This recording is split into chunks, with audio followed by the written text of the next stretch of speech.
This warning today from the federal government for the vaping company Juul. In a letter to the company, the FDA said Juul violated federal regulations by illegally marketing its e-cigarettes as a safer alternative to smoking. The FDA has ordered Juul to stop making unproved claims for its products and turn over documents about its marketing, educational programs, and nicotine formula. A spokesperson for Juul says the company will fully cooperate with the FDA. And the marketing of e-cigarettes comes into question amid growing concern about a health crisis linked to vaping.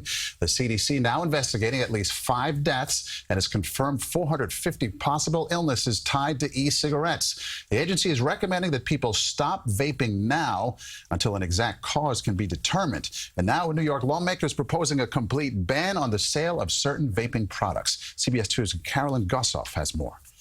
Vaping health concerns prompting a flood of new proposals, including New York State Senator Kevin Thomas's bill for a statewide ban on the sale of refillable e-cigarette liquids because they're unregulated. We need to have some heightened scrutiny here.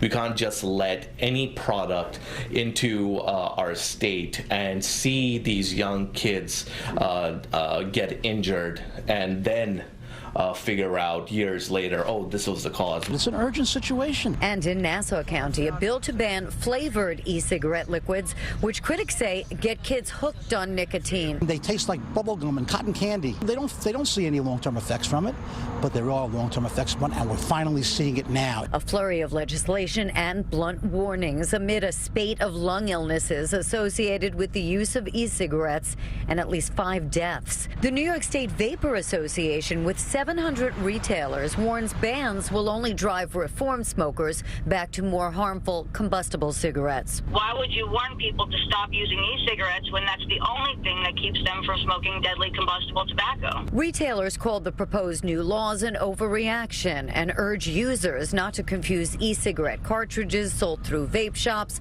with illegal THC and black market untested street cartridges.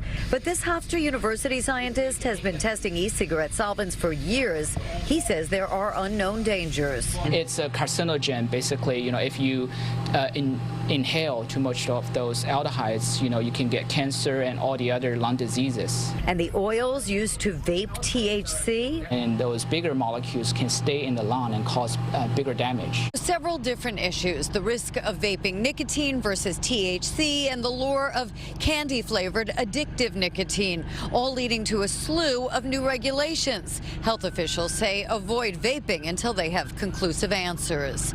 In the Carl Place, Long Island, Carolyn Gusoff, CBS 2 News.